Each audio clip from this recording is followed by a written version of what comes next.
don't hear.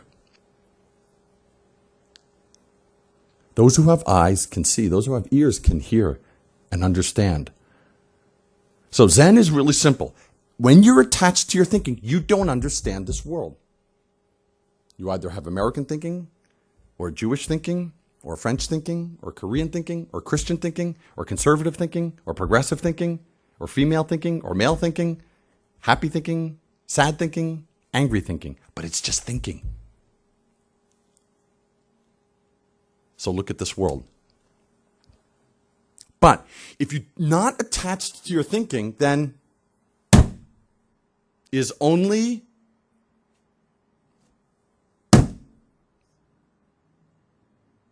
it's very, very simple. So when we live in this world, yes, we have to understand things. We have to think. You have to provide for your family. You have to plan. You have to study. You have to work as a human being. But if you're attached to that thinking, you can't see this world as it really is. It's just your idea of the world, your thinking idea of the world. Plato called that the cave of illusion. A good illusion, but an illusion nevertheless. Yeah? So I'll ask you another question to test you.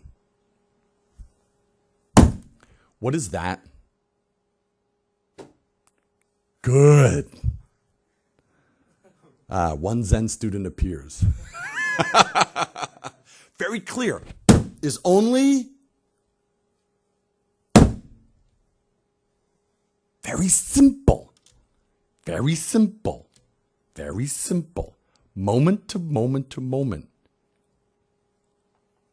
Just like this is the truth. So does anyone have any questions? No problem. Now it's open mouth time. Yes. I just wanted to know why a Buddhist television network, and if it's something that's all over Asia, or is this one of the first ones? I don't know. I mean, I actually grew up watching Oral Roberts, you know, but it has an Oral Roberts feel to me. Yeah. This is just electricity, images, transmission. So Buddhism can also be transmitted as a basic teaching, just like we look at BBC or CNN or YouTube to get information.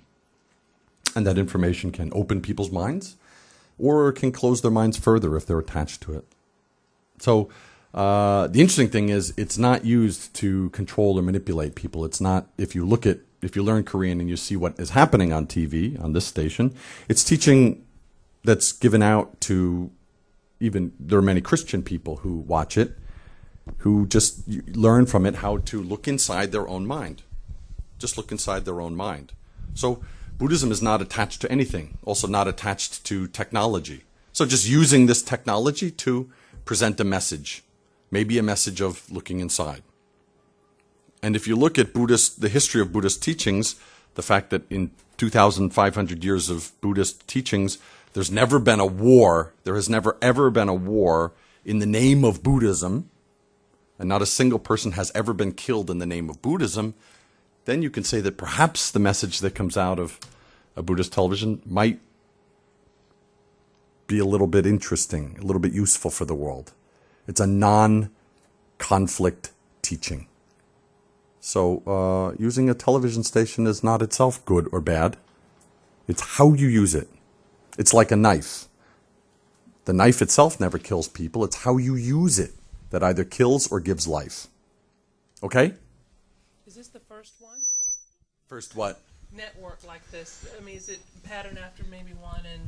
Oh, there's Buddhist networks in Taiwan are huge. In China, in Hong Kong actually, in Japan, in Thailand. There's many, many Buddhist networks, even in America. Yeah. A small station in New York City on one of the cable stations several times a week. So it's not It's funny, it's interesting. Buddhism has this very interesting, enlightening message, but people feel that are surprised when Buddhism uses modern technologies to get that across.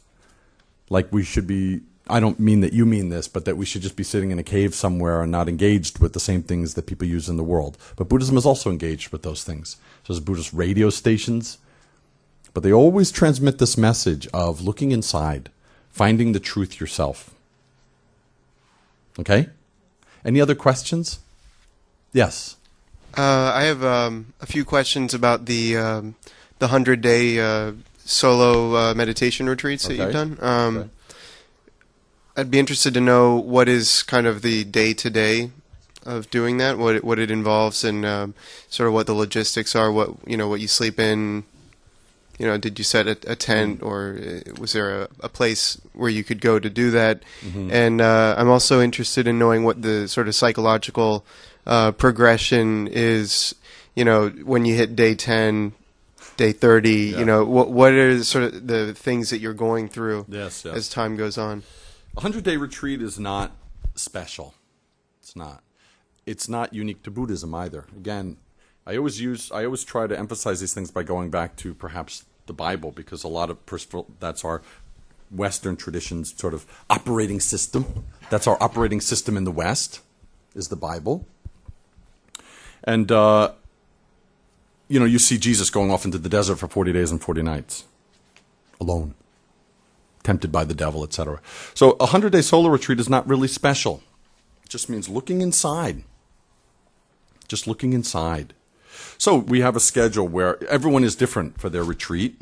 So getting up at 3 o'clock in the morning, doing many prostrations, doing chanting, and doing sitting meditation. It's done in silence, of course. And there's just this question, what am I? What am I? So it varies from retreat to retreat. Now there's a structure that some people follow where they do lots of meditation. Other people will do the retreat by doing lots of chanting. It's all according to the person. We see this in the Desert Fathers of the Christian tradition as well. So it's just this intensive looking inside. It's just looking inside. That's all. Okay? So the progression is different from day to day. There are high points and low points. There's periods of intense loneliness. We know this with Jesus, where he says, Father, take this cup from me. Take this cup from my hands. I don't know if I can handle this. And there's periods of great exhilaration and ecstasy. But the retreat is to pass through all of those things. To pass through all of those things. What am I? That's a retreat. So we don't bring books on a retreat, magazines. There's no phones or newspapers, computers. It's just sitting, facing a wall or looking at the ground, just keeping this question, breathing in, breathing out, breathing in, breathing out. Just in this moment. That's all. It's very stupid, actually.